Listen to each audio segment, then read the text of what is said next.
함께 읽은 이 다니엘서 11장에 있는 이 말씀을 통해서 하나님께서 주시는 은혜를 우리 잠깐 나누도록 하겠습니다. 여러분, 이 다니엘서 11장에는 이 다니엘이 본 이 환상에 대해서 마지막으로 기록을 하고 있습니다. 이 환상은 이 페르시아 다음으로 일어나게 될 헬라 제국이 무너지고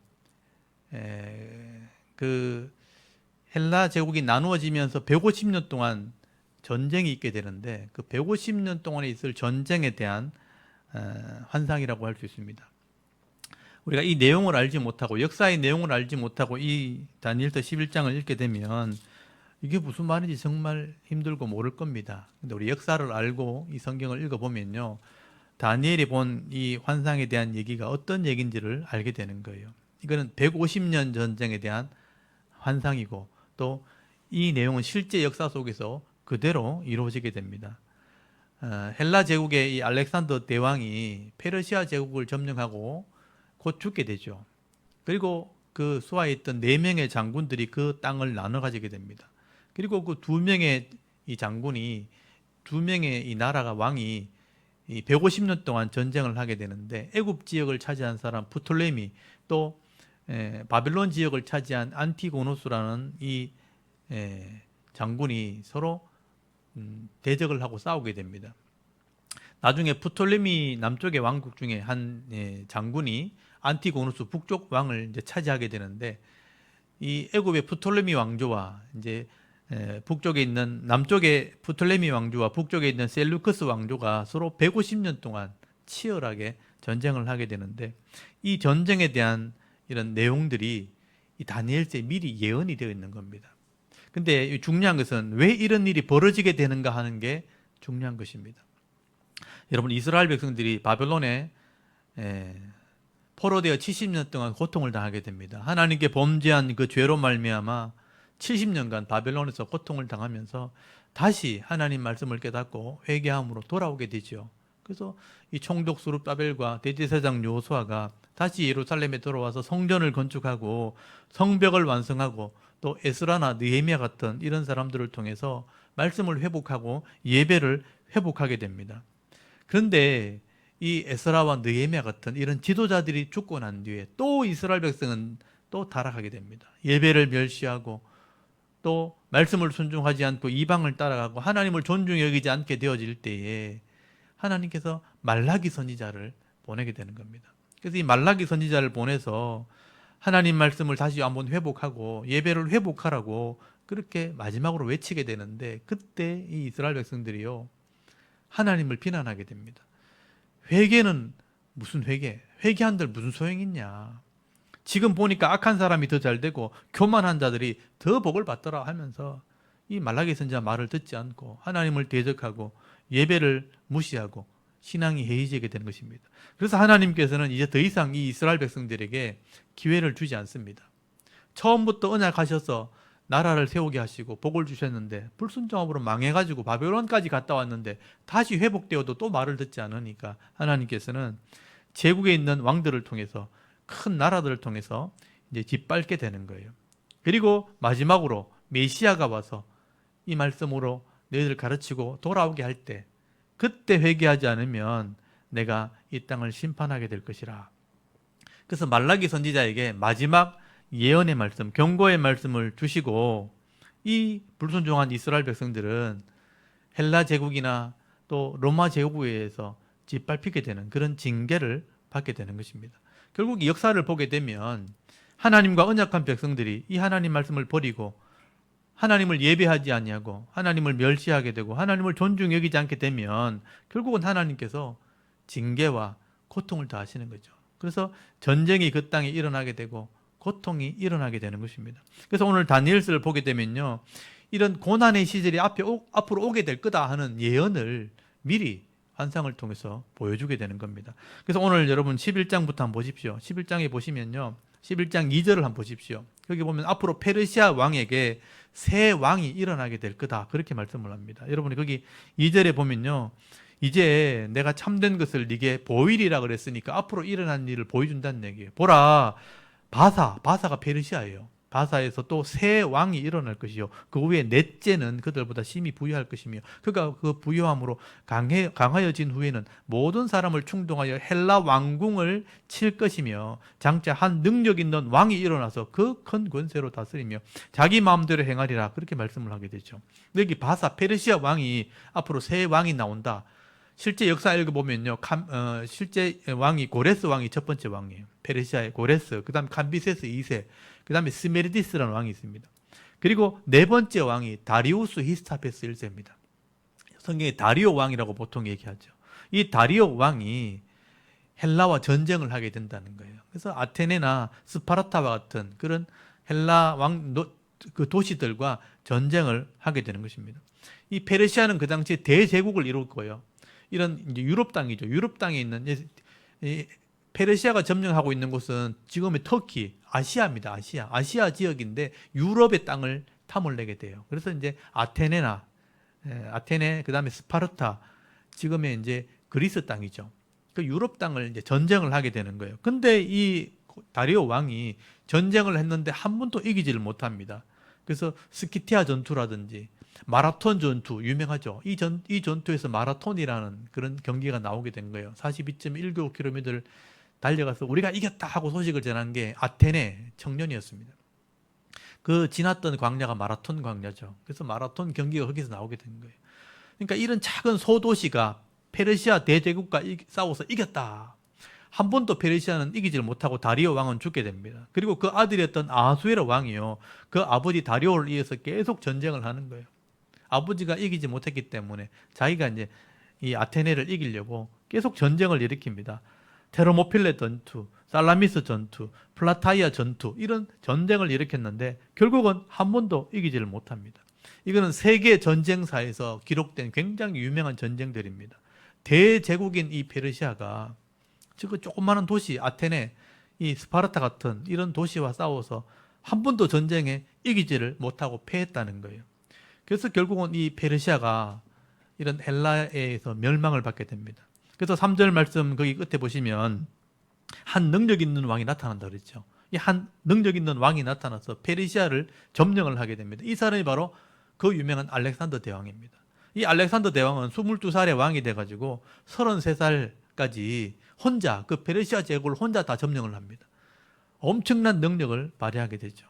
그래서 이 능력 있는 왕이 나타났다고 기록된 거예요. 혼자 페르시아 제국을 다 점령을 하고 무서운 속도로 점령을 하고 난 뒤에 결국은 소아시아, 나중에 팔레스틴, 애굽, 그리고 바벨론 전체 지역을 넘어가지고 인도까지 갑니다. 그래서 아시아 전체를 다 장악을 하게 되는 그런 일들을 하게 되죠. 근데 한번 출전해서 인도까지 가가지고 결국은 돌아오지 못합니다. 열병으로 죽게 됩니다. 그리고 그 아들은 독사를 당하게 됩니다. 그래서 이 왕이, 능력 있는 대왕이 그 큰 지역을 차지하고 난 뒤에, 죽고 난 뒤에 이 땅을 4명의 장군이 나눠 가지게 되는 거예요. 그래서 4절 말씀 한번 보십시오. 그러나 그가 강성할 때 그의 나라가 갈라져 천하 사방에 나누일 것이나 그의 자손에게로 돌아가지도 아니할 것이요 또 자기가 주장하던 권세로도 되지 아니하리니 이는 그 나라가 뽑혀서 그 외에 다른 사람에게로 돌아갈 것임이라고 예언되어 있는 거예요. 자기 아들이 물려받는 게 아니에요. 혼자 그 땅을 차지했지만 결국은 열병으로 죽고, 아마 열병으로 죽었다고 돼 있지만 역사학자들은요 독살 당했을 거로 생각합니다. 왜냐하면 군대가 한번 출전을 해가지고 한 번도 집에 돌아가지 않는 거예요. 10년 넘게 전쟁만 하는 거예요. 그러니까 부하들이 그만 좀 갑시다, 반대를 해도 끝까지 가는 거예요. 그래서 아마 독살했을 거다. 아들도 독살을 당했습니다. 그리고 4명의 장군이 그 땅을 나눠 가지게 된 거예요. 그래서 카산드 같은 장군은 원래 고향 마게도냐를 차지하게 되고, 리시마크스가 소아시아 지역, 프톨레미가 애굽 지역, 안티고누스가 바벨론과 중앙아시아 지역을 차지하게 됩니다. 그래서 제가 지도를 보여드렸던 것처럼 이런 페르시아가 망하고 난 뒤에 헬라가 이 땅을 차지하게 됩니다. 헬라의 알렉산더 대왕이 이 페르시아 땅을 그대로 차지합니다. 마게도냐에서 출발해가지고 애굽까지, 나중에 이 바벨론 지역 전체를 다 장악을 하게 됩니다. 그리고 이 알렉산더가 죽고 난 뒤에 이 알렉산더의 이 유럽에 가면요, 그리스 쪽 가면 알렉산더가 워낙 유명한 장군이기 때문에 우리나라 이순신 장군처럼 동상이 굉장히 많이 세워졌습니다. 가는 곳마다 알렉산더 동상이 세워져 있어요. 혼자 이 땅을 다 차지했기 때문에. 예, 그래서 이 다니엘이 봤던 이런 염소와 양에 대한 환상, 이런 큰 뿔이 알렉산더가 부러지면 네 개의 뿔이 나온다 그랬는데 네 명의 뿔이 바로 네 명의 장군이 땅을 나눠 가진다는 그런 내용이에요. 그래서 실제로 이 카산드가 원래 고향을 차지하고 리시마커스가 이렇게 유럽 지역, 안티고누스가 이 중앙아시아와 이 전체 바빌론 지역, 프톨레미가 이 애굽 지역을 차지하게 됩니다. 근데 이 프톨레미 장군의 부하 중에 하나가 셀루커스가 이 안티고누스 땅을 차지하게 되죠. 그래서 이 프톨레미와 셀루커스 두 나라가 150년 동안 전쟁을 하게 됩니다. 이게 150년 동안의 전쟁을 150년 전쟁이라고 우리가 보통 이야기를 하게 되는 거예요. 그래서 중요한 것은요, 이런 150년 동안 전쟁이 있을 동안 보세요. 셀루커스가 이 프톨레미를 치려고 내려오면 예루살렘을 지나가요. 약탈을 하는 거예요. 또 프톨레미가 셀루커스를 치러 올라갈 때 또 약탈을 하는 거예요. 150년 동안 오르락 내려가면서 이스라엘을 짓밟는 거예요. 그러니까 군대가 이 전쟁을 하게 되면 병참, 그러니까 양식이나 이런 보급품들을 전달해야 돼요. 근데 그게 없잖아요. 그러면 중간에 약탈을 하기 시작하는 거예요. 그러니까 이 군대가 지나가면서 예루살렘을 짓밟고 약탈하고 북쪽에서 내려오면서 또 짓밟고 약탈을 하게 되고 이렇게 수많은 전쟁이 150년 동안 있게 되는 거예요. 여러분, 모세 오경 때부터 모세가 말씀을 받았을 때부터 말라기가 말씀을 전할 때까지 천년 동안 하나님이 말씀을 전하고 하나님께서 은혜를 베풀었는데 그렇게 순종하지 않았을 때 결국은 이스라엘 백성이 150년 동안 이렇게 고난과 고통을 겪게 하신 것입니다. 그래서 6절부터 보시면요, 이 전쟁이 기록되어 있어요. 150년 동안 이런 전쟁이 있게 될 거다. 근데요, 이 기록된 대로 다 이루어지게 됩니다. 여러분, 오늘 이 내용들은요, 거기 5절의 남방왕부터 45절까지 전쟁에 대한 얘기인데 이게 그대로 다 이루어졌는데 이걸 다 설명하려면 시간이 굉장히 많이 걸립니다. 근데 제가 전체적인 흐름만 좀 설명을 드리려고 그래요. 거기 보시면 거기 프톨레미 2세라고 되어 있는데 6절에 보시면 남방왕이라고 남방왕이니까 이 프톨레미 2세입니다. 이 프톨레미 2세가 처음에 이 북방왕에게 자기 딸 베니게를 시집을 보냅니다. 딸을 주면서 우리 화친하자, 서로 단합하자, 그렇게 시집을 보내게 되는 거예요. 그래서 거기 6절을 한번 보십시오. 6절에 보시면 거기 보면 몇 해 후에 그들이 서로 단합하리니 곧 남방왕의 딸이 북방에게 가서 화친하리라 이렇게 돼 있죠. 이 남방 프톨레미 왕이 자기 딸을 이제 시집 보내면서 화친하자, 좋은 관계에서 우리 지내자 하고 베레니케라는 자기 딸을 보내게 됩니다. 근데 이 북방 왕이 안티오코스 2세였어요. 안티오코스 2세가 자기 딸을 남방에서 보내왔으니까 결혼을 합니다. 그래서 자기 결혼했던 라오디케라는 이 부인과 이혼을 하게 돼요. 이혼을 하고 그 남방에서 보내온 베레니케와 결혼을 하면서 화친을 하는 듯 했었습니다. 근데 2년 뒤에 이 프톨레미가 죽고 난 뒤에 딸을 보냈던 그 남쪽의 왕이 죽고 난 뒤에 안티오코스 2세가 이제 마음을 변심을 하게 돼요. 그 남방에서 보내왔던 딸 이 라오디케를 베레니케를 버리고 자기 원래 부인이었던 라오디케를 다시 데리고 오게 됩니다. 근데 이제 이 한번 쫓겨났던 라오디케가 분이 있었어요. 한이 맺힌 거죠. 남방에서 자기 딸을 보냈다고 자기 부인을 이혼하고 새로 결혼했으니까 다시 돌아온 라오디케가 이 앙심을 품고 이 자기 남편을 독살해 버립니다. 이 안티오코스 2세를 독살해 버리고 또 남방에서 보내온 그 공주도 죽여 버립니다. 그리고 자기 아들을 왕을 세웁니다. 그게 셀루크스 2세입니다. 이 역사에 기록되어 있어요. 이 남방 왕과 화친을 깨버리고 왕도 죽여버리고 그 공주도 죽여버리고 자기 아들을 왕으로 세운 거예요. 그때부터 이 남방의 왕이 자기 딸이 죽은 걸 알고 이제 그 딸의 오빠들이죠. 또 오빠들이 왕이 되었을 때 복수를 하게 됩니다. 그래서 남쪽에서부터 복수하는 전쟁을 일으키게 되어지고 그 복수의 전쟁 때문에 또 이 북쪽이 또 복수를 하게 되고 그 복수와 복수를 겹치면서 계속해서 150년 동안 전쟁이 일어나게 되는 거예요. 그래서 7절 말씀해 보시면 남방의 왕 프톨레미 3세가 이제 복수하기 위해서 북쪽 왕을 치러 오게 됩니다. 그래서 점령을 하고 난 뒤에 자기 여동생을 죽였던 라오디케를 죽이고 약탈을 하기 시작합니다. 그 후에 이 또 라오디케의 아들이었던 셀루커스 2세가 또 어머니가 또 죽었으니까 또 복수하기 위해서 또 전쟁을 일으키게 됩니다. 그래서 이런 복수하는 전쟁이 계속 일어나게 되는 것입니다. 근데 이 복수와 복수를 거듭하면서 결국은 21절까지 가보시면요, 이 북쪽의 왕 중에 한 비천한 왕이 나타나게 됩니다. 이 비천한 왕이 이 셀루커스 왕조의 북쪽의 마지막 왕인데요, 이 안티오코스 4세라는 왕이 나오게 됩니다. 그래서 150년 전쟁 거의 마무리 좀 할 때쯤 되었을 때 안티오코스 4세 에피파네스라는 왕입니다. 이 왕이 교묘하게 왕이 될 수 없는 사람인데 속임수로 왕이 됩니다.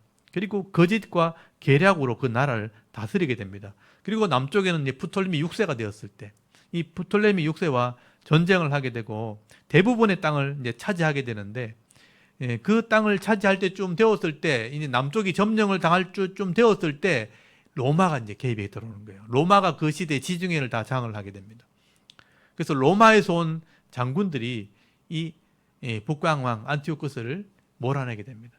그래서 오늘 본문에 보시면 30절 한번 보십시오. 30절에 보면 그 내용이 기록이 되어 있습니다. 30절에 보니까 이는 기띔의 배들이 이르러라고 돼요. 기띔이 배가 뭐냐면 그 지역을 장했던 로마를 말해요. 로마의 배들이 애굽 지역으로 들어오게 된 겁니다. 이르러 그를 칠 것임이라. 그가 낙심하고 돌아가면서 맺은 거룩한 언약에 분노하였고 자기 땅에 돌아가서는 맺은 거룩한 언약을 배반하는 자들을 살필 것이며 군대는 그의 편에 서서 성소 예루살렘을 지나면서 그 성소를 더럽히는 거예요. 곧 견고한 곳을 더럽히며 매일 드리는 제사를 폐하며 멸망하게 하는 가증한 것을 세울 것이며, 우상을 세운 겁니다. 그가 또 언약을 배반하고 악행하는 자들을 속임수로 타락시킬 것이나 오직 자기 하나님을 아는 백성은 강하여 용맹을 떨치리라, 그렇게 말씀을 합니다. 이 안티오코스 에피파네스 4세가 이제 긴 전쟁을 끝내고 애굽을 드디어 장악을 하려고 하는데 갑자기 로마가 들어오게 된 거예요. 로마의 강력한 군대가 들어오는 바람에 그 뜻을 이루지 못하고 이제 다시 본국으로 돌아오게 되면서 분풀이를 하는 거예요. 예루살렘 가가지고 성소를 더럽히고 예배를 금지시키고 제우스 신상을 세워놓고 거기서 돼지피를 뿌리면서 이제 성소를 더럽힌 거예요. 그래서 예배를 이제 제우스 신에게 이 예배를 강요하게 되어질 때에 그때 노 제사장 마따디아스라는 사람이요, 우리는 하나님 외에 다른 우상에게 예배할 수 없다면서 반란을 일으킵니다. 그리고 그 아들 마카비우스가 이어받아가지고 백성들을 이끌면서 독립운동을 시작하게 돼요. 그게 유명한 마카비우스 독립운동입니다. 이 안티오코스 에피파네스의 그 억압, 성소를 더럽히는 그 일 때문에 반란이 일어나게 되고 독립운동이 일어나게 된 거예요. 그게 오늘 성경에 기록된 거죠. 이 사람들이 하나님을 믿는 믿음으로, 신앙으로 독립운동, 혁명을 일으킨 것입니다. 이때 이 전쟁을 참여했던 사람들의 핵심이 누구였냐면 하시딤이라고 하는 사람들이에요. 말씀 운동을 일으켰던 사람입니다. 학자들이고 이 사람들이 제사장 계통에 있는 사람들입니다. 그래서 하나님 말씀을 잊어버리면 안 된다. 이제 하나님 말씀을 지키고 이 말씀을 가르치고 순종하자 하면서 유대 전통을 지키려고 하는 거룩한 운동을 했던 사람들이에요. 결국 우리가 말씀을 순종하지 못해서 이렇게 고통을 당했다 하면서 말씀을 끝까지 지키자고 했던 운동이 하시딤 운동인데, 이 사람들이 중심이 되어가지고 이제 독립운동이 일어나게 된 거예요. 여러분, 이 사람들의 후손이, 하시딤의 후손이 누구냐면 성경에 나오는 바리새인들이에요. 그리고 사두개인들입니다. 이런 사람들이 하나님 말씀을 잊어버리지 말자, 하나님을 우리가 다시 순종하자, 이렇게 여러분, 하나님께서는 말씀을 잊어버리고 불순종하게 되면요, 이런 고난을 더하게 된다는 거죠. 그 고난 속에서도 이런 거룩한 자들이 일어나게 하셔서 이 하나님 나라를 세워나가게 하시는 분이 바로 하나님이라고 말씀하는 것입니다. 여러분, 오늘 11장에서 우리가 눈여겨봐야 될 게 뭐냐면, 하나님께서 이런 나라들을 일으켜서 짓밟기도 하고 고통을 더하시지만 그 속에 믿음의 사람들을 일으킨다는 거예요. 여러분, 35절 한번 잘 보세요. 11장 35절. 또 그들 중에 지혜로운 자 몇 사람이 몰락하여 무리 중에서 연단을 받아 정결하게 되며 희게 되어 마지막 때까지 이르게 하리니 이는 아직 정한 기한이 남았음이니라. 하나님의 이 심판의 때가 남았기 때문에 이런 사람들을 일으키신다. 보면 지혜로운 자 몇 사람이 일어나서 연단을 받아가지고 희게 되어져서 정결하게 되어져서 하나님의 일을 하게 된다라고 말씀하게 됩니다. 하나님께서는 이렇게 지혜로운 자들을 세우셔서 또 정결하게 희게 하셔서 회개하게 하셔서 이 하나님 나라를 세워나가게 하시고 이루어나가게 하신다는 거예요. 이게 역사 가운데 있는 하나님의 사람들입니다. 이 사람들이 그 시대에는 깨어있는 사람들이고 그 시대 하나님 백성이 되었고 하나님이 일꾼이 되었던 사람들입니다. 그리고 이제 그 땅을 더럽혔던 안티오코스 에피파렌 4세는요 어떻게 되는가? 비참하게 죽임을 당하게 됩니다. 여러분 36절 이하에 보시면 안티오코스 4세가 어떤 신을 섬긴다고 되어 있어요. 그게 제우스 신입니다. 여러분 거기 36절에 보면 그 왕은 이 안티오코스 4세를 말하는 거죠. 자기 마음대로 행하며 스스로 높여 모든 신보다 크다 하며 비상한 말로 신들의 신을 대적하며 형통하기를 분노하심이 그칠 때까지 하리니 이는 그 작정된 일이 반드시 이룰 것입니다. 이 안티오코스 4세는요 하나님도 무시하고 모든 신들을 다 무시할 만큼 교만한 사람들이었어요. 내가 신이다 그렇게 말할 정도로. 이 안티오코스 4세는요 하나님을 무시하고 신들을 무시하고 결국은 교만할 만큼 교만해서 그 땅을 다스리게 된 사람입니다. 그런데 38절 한번 보십시오. 어떤 강한 신을 이 사람이 섬긴다고 되어 있는데 이 전쟁의 신 제우스, 로마에서는 이 신을 주피터라고 부르기도 합니다. 여러분 40절 말씀해 보시면요 그가 이런 신을 섬긴다고 되어 있는데 거기 38절 한번 보십시오. 그 대신에 강한 신을 공경할 것이요 또 그 조상들이 알지 못하던 신에게 금은 보석과 보물을 들여 공경할 것이며 여기 그 대신에 강한 신을 섬긴다고 되어 있죠. 이 강한 신이 바로 그 제우스 신입니다. 로마어로는 주피터라고 하는 신이죠. 근데 이 안티오코스 4세가 결국은 그 전쟁을 하면서 그 땅을 거의 점령하게 되었을 때 나중에 병으로 죽게 됩니다. 그래서 여러분 40절부터 한번 볼까요? 40절에 보시면요. 마지막 때에 남방왕이 그와 힘을 겨룰 것이나 북방왕, 이 북방왕이 안티오코스 4세입니다. 북방왕이 병과 마병과 많은 배로 회오리바람처럼 그에게로 마주와서 그 여러 나라에 침공하여 물이 넘침같이 지나갈 것이요. 이 북방왕이 남방왕을 이긴다는 거예요. 그래서 이 안티오코스 4세가 애굽 지역을 거의 점령할 때쯤 되었을 때 북쪽에 전쟁이 일어나게 됩니다. 그래서 43절에 보면 그 리비아와 구스를 점령하게 되었을 때 이 동북 쪽에서 전쟁의 소리를 듣게 되었다고 기록되어 있습니다. 여러분 44절 한번 보십시오. 그러나 동북에서부터 소문이 이르러 그를 번민하게 하므로 그가 분노하여 나가서 많은 무리를 다 죽이며 멸망시키고자 할 것이요 그가 장막 궁전을 바다와 영화롭고 거룩한 산 사이에 세울 것이나 그의 종말이 이르리니 그랬어요. 그의 종말이 이르리니 도와줄 자가 없으리라 라고 마지막에 기록이 되어 있습니다. 이 사람이 남쪽에 거의 이제 애굽 지역을 다 점령하고 구스까지 점령할 때쯤 되었을 때 동북 쪽에서 전쟁이 일어났다는 소문을 듣게 돼요. 그래서 근심하면서 그곳에 가게 되었는데 결국은 이 동북 쪽에 있는 전쟁을 통해서 전쟁하러 갔다가 그는 병들어 죽게 됩니다. 이 동북 쪽에 일어난 전쟁이 파르티아 군사들입니다. 파르티아 군사들이 쳐들어왔다는 소식을 듣고 전쟁에 참여하게 되는데 결국은 이 비참한 병에 걸려서 죽임을 당하게 되는 것입니다.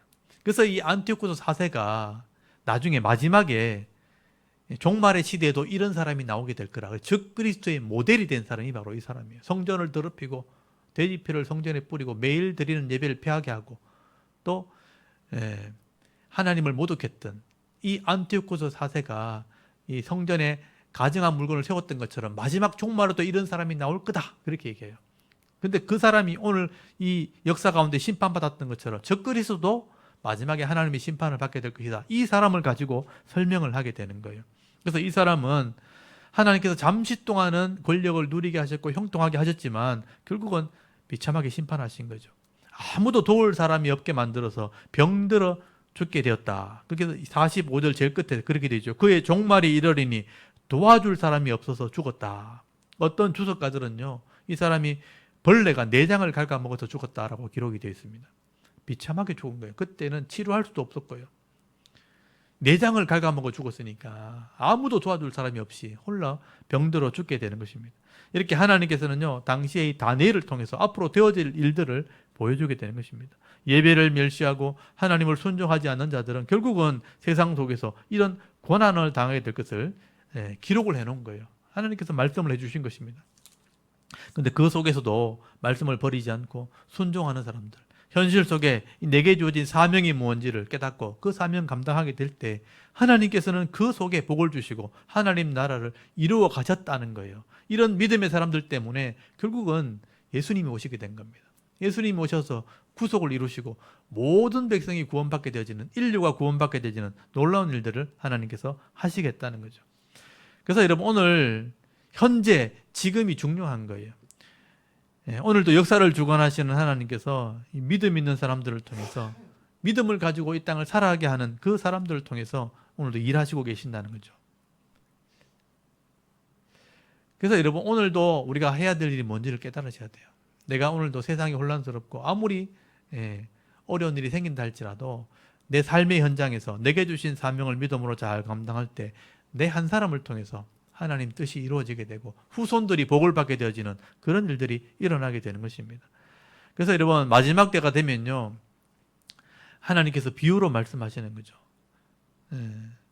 내 하나님 편에 서 있는 자가 누구냐? 하나님 편에 서 있는 사람을 통해서 하나님께서 일하신다. 그래서 한 사람이라도 믿음의 사람을 깨우시는 거죠. 오늘도 깨어 있어라, 정신 차려라, 건신하고 기도해라, 그렇게 말씀하시는 것입니다. 그래서 예수님께서도요, 마지막 때 이런 일이 벌어지게 될 거다. 마지막 때 이런 일이 벌어졌을 때 어떤 사람이 하나님께 칭찬 들을 수 있겠는가? 어떤 사람이 하나님의 복을 받을 수 있겠는가? 기록을 해놨습니다. 여러분, 제가 한 군데만 찾아볼게요. 마태복음 24장을 한번 찾아보십시오. 마태복음 24장. 마태복음 24장 42절을 한번 찾아보십시오.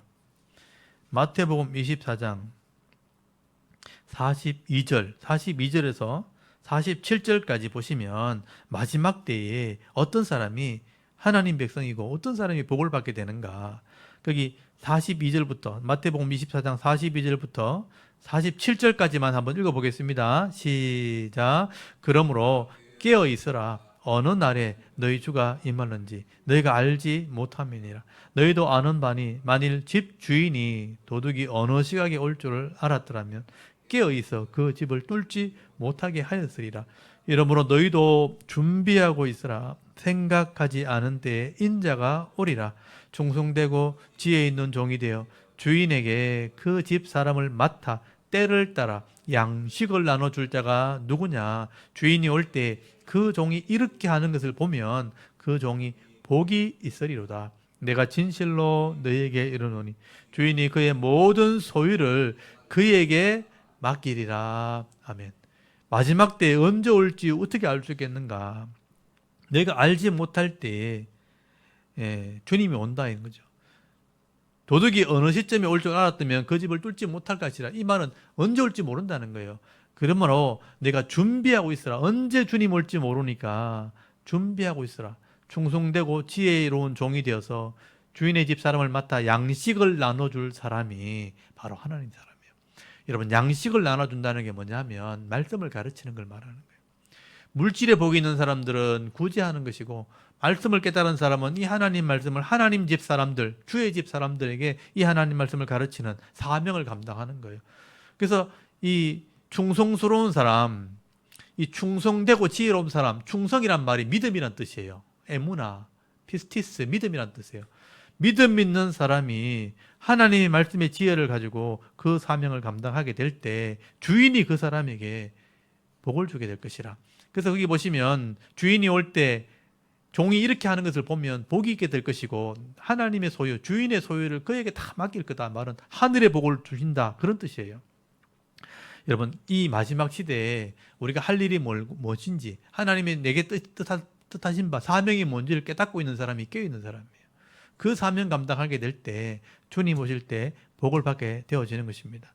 여러분, 오늘 다니엘서에 나오는 내용이 그 시대, 나라는 망했지만 그 시대 하나님의 말씀을 깨닫고 이 하나님의 뜻을 순종했던 사람들이 이렇게 살아야 된다는 것을 가르쳐주는 그런 내용이 기록되어 있는 것입니다. 그래서 이 다니엘서의 내용은요, 실제 신구약 중간기에 그대로 이루어집니다. 실제로 이루어져요. 그리고 그때에 지혜로운 자가 되어서 이 하나님 말씀을 가르친다들 때문에 지금 많은 사람들이 말씀을 깨닫게 되었고 하나님 나라 복을 받게 된 것입니다. 그리고 지금 우리들에게 말씀하고 있는 거죠. 앞으로 종말이 오게 될 텐데, 세상이 점점 어려워질 텐데, 그럴 때에 지혜롭고 충성된 사람이 되어서 하나님 말씀을 가르치는 자가 돼야 된다. 내게 주신 것을 나누고 섬기는 자가 돼야 된다. 그렇게 말씀을 하게 되는 거예요. 여러분, 오늘 우리도 지금 혼란한 시대에 살고 있습니다. 나라가 굉장히 혼란스럽기도 하고 어려움을 당하고 있을 때 이렇게 마음이 흔들리시면 안 돼요. 여러분이 해야 될 일이 분명히 있다는 거죠. 우리 각자에게 하나님께서 은혜와 복을 주셨는데 내게 주신 가정, 이 직장, 내게 주신 기업, 내게 주시는 사업, 또 내게 주시는 교회, 이 교회를 섬기면서 내게 주시는 은혜와 은사를 따라서 내가 사명을 감당해야 되는 겁니다. 내가 만나는 사람들에게 은혜를 나누고 또 내가 받은 은혜를 간증하고 또 빛같이 소금같이 그 사람들을 세워주는 일을 해야 되는 것입니다. 내가 이 삶을 살아가게 되어질 때에 하나님 보실 때 그 사람이 충성된 사람이고 지혜로운 사람이고 믿음 있는 사람이 되어지는 것입니다. 여러분, 오늘도 이 다니엘서의 말씀을 통해서 이렇게 하나님의 말씀이 그대로 이루어지는다는 것과 또 그 혼란스러운 고통 속에서도 또 고난의 현장 속에서도 깨어서 하나님 말씀을 전하는 사람이 하나님의 일꾼이라는 것. 또 오늘 이 현실을 바라볼 때에 내게 주어지는 이 삶의 현장에서 말씀대로 순종하는 삶이 내 사명이 또 내 직분이 내가 감당해야 될 일이라는 것을 여러분 깨닫시고요. 이 말씀을 따라 순종할 때 개인의 종말이 오든 세상의 종말이 오든 이 믿음대로 끝까지 살아갈 수 있는 그런 은혜가 있기를 바랍니다. 그럴 때 여러분 각자에게 그런 복이 임하게 되어지는 것입니다.